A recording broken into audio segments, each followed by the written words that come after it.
What is up, everybody? It is Alex from Heavy New York calling from the quarantine zone again, and this time we are here with one of the first artists I've ever interviewed back in January of 2017, Them Evils. Great to be able to talk to you again, Jordan. You as well, man. Thanks for having me, dude. Yeah, can you believe it was almost, what was it? Almost, in January it'd be 5 years. Yeah, it feels like maybe just 2 years ago. I know. That was a super long time ago. That's when the band first started and Kato and Shannon picked us up. You know, we were doing all the NAMM stuff and the tour with the Pretty Reckless. So yeah, that was quite some time ago. Yeah, I'm glad that you guys are still out there killing it and still bringing us new music, man. Thank you for sticking Dude. with the world of rock and roll. So the latest single that you have is Pour Out Another One, right? Yeah. Yeah. So being that this is a brand new single to start us off in 2021, but you also released Where You Gonna Crash Tonight back in 2020, is this maybe like good representations of like the direction that Them Evils is going into? Yeah, definitely. We used to be like a classic rock band, classic rock inspired, and we kind of just wrote things around, you know, what AC/DC, Ted Nugent, or like Led Zeppelin would do. And we just kind of realized that like that's already been done, and it's already been done to its fullest potential. Like you can't get better than AC/DC and Led Zeppelin. So we kind of went with a more modern approach with Where You're Gonna Crash Tonight and Pour Out Another One. Just with the tempos, the guitar riffs, and just kind of how we outline the song and the structure and the production and everything is just kind of a step up from what we used to do. Even just in like an era, you know, we like I said, we went more modern and we kind of strayed away from that whole 70s vibe. Yeah, it feels great to hear you say that because like, you know, a lot of people say a rock band now, and you know, rock I've always felt is such like a vague term nowadays. With like when they say, "Oh, we're a rock band," are you like AC/DC? Are you like Guns N' Roses? Are you like you know, Shinedown? Are you like Seether? Like there's so many different ways that rock moves in. It's cool that because I feel like you have like the laid back vibe, like it does have a classic vibe behind it, but a lot of modern twists behind it as well. Yeah, I agree. Yeah, it's funny. Everyone's like, what kind of band you're in? I'm just like, a rock and roll band. And they're like, well, can you elaborate a little bit more on that? I'm like, you know what? You're fucking right. It's not just rock and roll. You know, there's so many genres of rock. You can't just say, I listen to rock music. Like, what the fuck does that mean? Like dad rock, radio rock, blues rock, jazz rock, heavy metal, death metal. You know, it's all rock. Yeah, even pop is a subgenre of rock in itself too. Yeah, totally. Even though people think pop and rock are like mortal enemies, it's not. They're actually the same thing.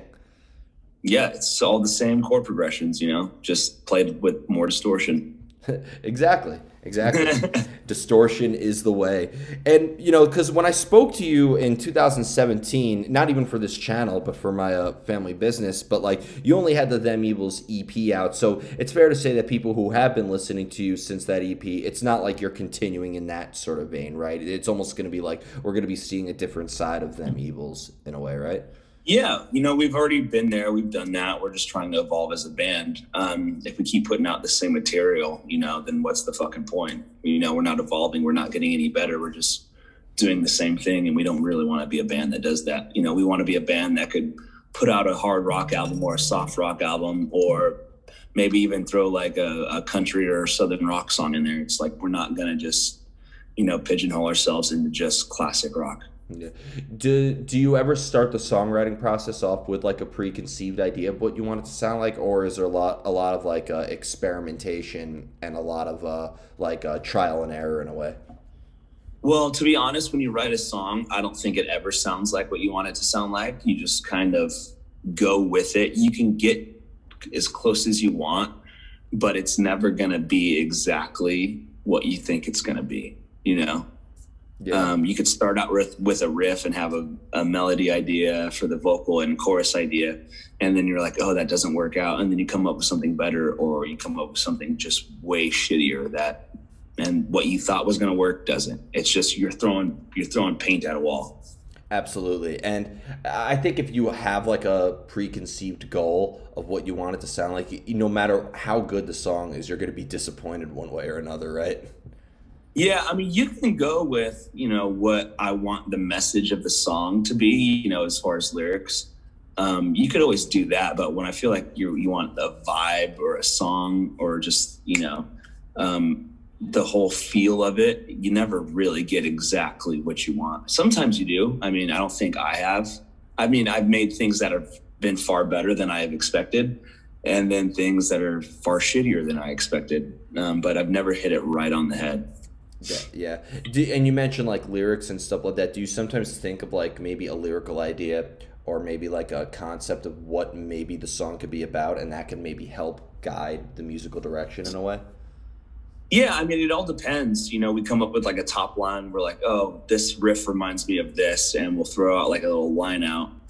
Um, or like I said, we'll just write a song and the top line sucks, so we just change it. It's just like I said, throwing paint. Yeah. You never know what you're gonna get. Have you ever had like the best lyrics you've ever written, but then they can't even fit in any of the arrangements that come out? Like they're always like one syllable too much.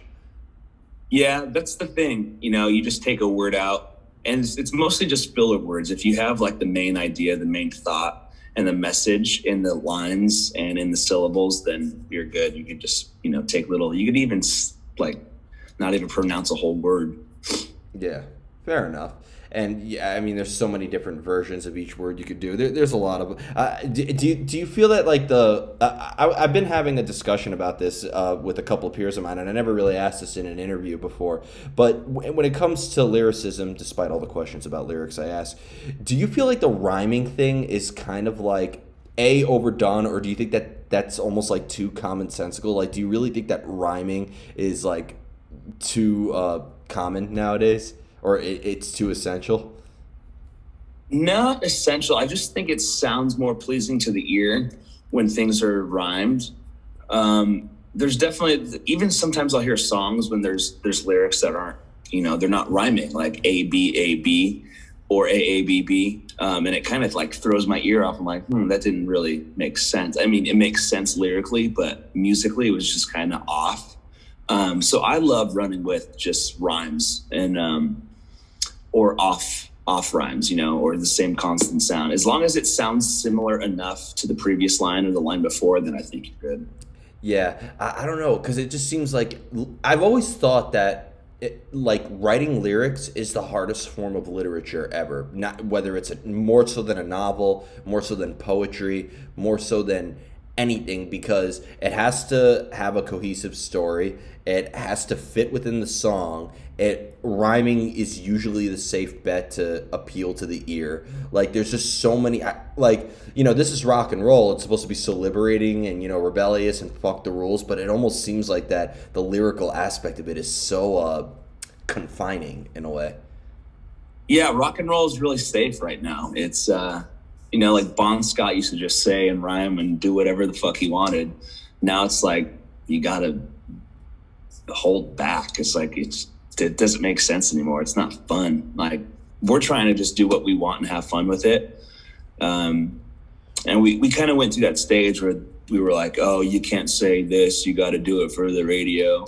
And that was probably like the most boring, shitty part about being in a band. We were on the record label because we had to write for someone. We had to write for, you know, make this song so it sounds good on the radio. Don't say this, don't say that. And I'm like, dude, why the fuck did I join a band then if you're just going to try to tell me what to do? I'm in a band so I could say what I want, play what I want, and not listen to any of you fucking retards. Well, there is a double-edged sort of, there is, I think, like a light in the end of the tunnel, and I'm not saying you should always do what you want to do. It's your art and ever. But I've always said that a lot of great fuel comes from maybe that sort of experience. And I've always thought that maybe, because I've spoke with a lot of industry people, whether they're at record labels or managers or whatever, they're all fairly creative or artistic individuals. Like they do have kind of like a mindset that's creative. And I remember one manager telling me, yeah, I'd like to piss some of our artists off because they usually make great work after that. And if they fire me, so be it. That's the greatest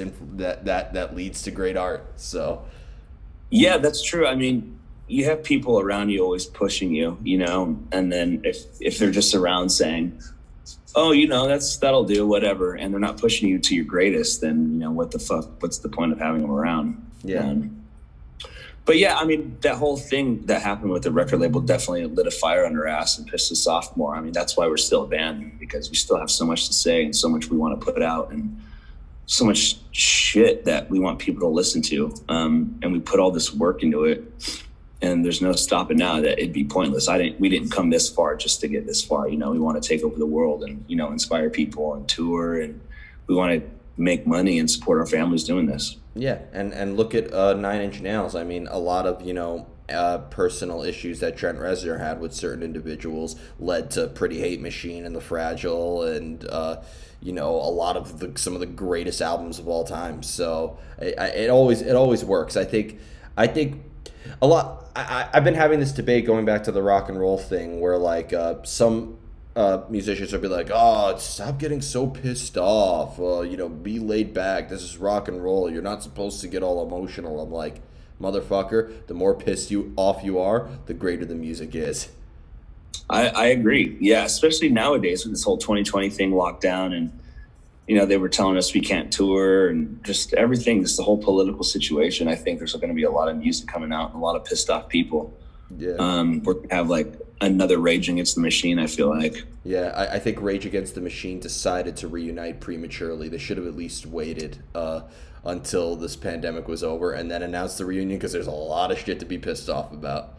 Yeah, I think they reunited and planned the tour before the whole COVID thing even happened. They did. They were going to play 4 nights at Madison Square Garden, and like they were supposed to rally the troops before the whole election, and you know, with all the unrest that was happening, it would have been great. But I think now, when shit is back to normal, there's going to be so much pent up aggression. Like I'm cool with watching Rage Against the Machine like from the concession stand on like the last top row in Madison Square Garden. I don't want to be anywhere near that pit.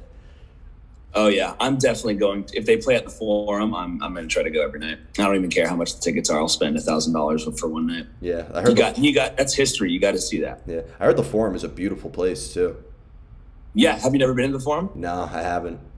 It's a pretty bitchin' venue, man. Yeah, I really wanted to go. I even thought about flying out there to see My Chemical Romance for their reunion, but you know, certain circumstances regarding the world didn't allow for any of that to happen. Yeah, that's a bummer. I've actually been more into My Chemical Romance lately. I never really got into their stuff, and then I heard, I think it was Black Parade, some song off that album, and I was like, these guys really kick ass.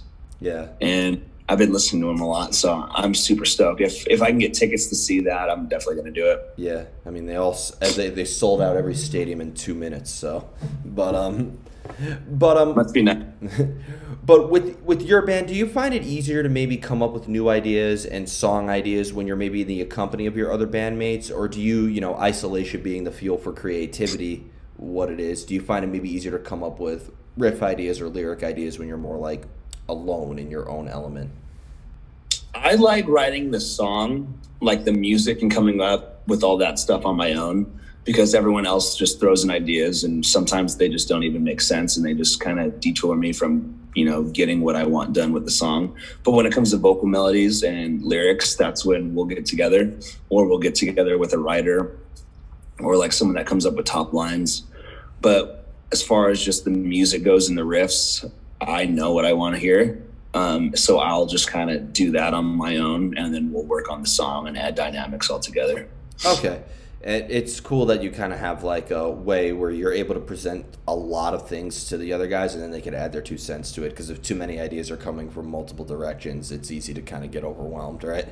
Yeah, and it's just like, you can't, it's not rocket science, you know, you just lay something down. If it works, it doesn't. And you just switch it up. Yep. You know, and I come up with the bass idea, just like a not even concrete, nothing that I'm married to. And it's just, this is a rough idea of the song. Let's throw some melodies over it. The melodies don't work, try to change the rhythm of the guitar, or like I said, add some dynamics until it works and sounds great. Yeah. And at what point do you know that the song is finished? That's probably the most difficult part of the songwriting, right? Yeah, you know when it's finished, when you go, fuck, this is a banger. This is sick. And if you don't feel like that, well, then keep changing shit, because you don't want to release something that you're not stoked on. And we've done it before. Yeah, it's not fun. Yeah, I know, but everything is a learning experience, right? Yeah, that's true. Yeah. And you just get better, at songwriting and coming up with ideas in the studio with your band, because we've been doing it for so long. And you're like, oh, this worked in that song, let's try that here. You just kind of recycle ideas. And if it didn't work on that previous song, maybe throw it in the next one, see if it works there. But yeah, we always have songs that we just kind of thrown away, and then we always kind of go back to and try to put those in the newer songs to see if it worked. And sometimes it does. And would you say that maybe inspiration or ideas come when you least expect it, or do you kind of have like a usual go-to inspiration library, as I like to say, that where like you always have to go to the same spot to maybe think of new ideas? I find I have most of my ideas and inspiration when I'm driving or just walking. I get a lot of like lyrical and vocal melody ideas when I'm driving. I'll just kind of record them, or I'll hum out a guitar riff. But a lot of inspiration comes from listening to other people's music too. Like when I hear a riff that's just a complete banger, I'm like, all right, I'm going to use that guitar tempo, or not guitar tempo. I'm going to use the tempo, and I'm going to use that key and see if I can base something around what they were doing and make it like my own or even more badass. I hope you're not writing the lyrics down while you're driving, because I've been on the road in LA before, and yeah, it's driving down there is pretty scary, man. Yeah, everyone in California is on their phone. It's pretty ridiculous. I try not to text and drive. Sometimes I'll look up directions, but David, our drummer, he's a fucking absolute moron when it comes to texting and driving and picking music. My fiance does the same thing, and I want to fucking punch them every time they do it. Yeah, it's California's an amazing place, man. I love it out there, and it's the fucking rock and roll capital of America. But I'm trying to see who's worse, New York drivers or LA drivers. I would say New York drivers are probably worse. We've driven in New York before, and it's a fucking nightmare. I think it's just because it's more like condensed and packed. Yeah. There's a little bit more road space in LA, but yeah, they still drive it like shit. Yeah, there's only two speeds in New York City: move fast or get out of the way. Yeah. Yep. So before we go, I want to thank you so much for your time today. It's great to be able to catch up with you. I still can't believe it's been 4.5 years, and I'm glad you're still out there killing it and making music. Is there just anything else with Them Evils that you would like to promote? Yeah, check out our website, themevils.com. Go on our Instagram at themevils, our Facebook. We got a merch store online. And then go on Spotify and stream all our tunes. Get those numbers up so we can make fractions of pennies, and tell all your friends, and keep rock and roll alive. Yeah, well, thank you so much. And then you'll probably see us. You'll see us in September, October, probably. We'll be back out on the road. Oh, hell yeah. So we got a few more months left. Knocking on wood that this happens. I know. I'm so pumped. Yeah. I really like, I had a really bad dream recently that I was finally at a concert, and I like at a big arena concert, and I was standing at the barricade, and all this, you had all those mean security guards between you and the stage, and it was like Dr. Fauci, Michael Osterholm, Rochelle Walensky, like all like the scientists experts being like, no, no, no, no. I'm like, oh God, that was like my worst nightmare. Yeah. That's hopefully that doesn't happen, man. I think we're gonna come back this year. We're gonna come back strong, and if they don't let us, we're still gonna do it anyway. Yeah, well, everyone's gonna be vaccinated, right? And if you are afraid of it, then you stay home. Don't bitch about people having fun and going to concerts. Yeah, and either way, eventually it's gonna come back, whether it's this year or next year. But when it all does come back, it's gonna be fucking amazing. Yeah, I'm so pumped. I'm smiling and getting goosebumps thinking about it right now. Yeah. But I got a music boner. A music boner. That's a good song title. That's a good song title. You should, as soon as I hang up, go and write that. That's my inspiration for today. Music boner. All right, sounds good. But everybody, we are here with Them Evils. This is Alex from Heavy New York.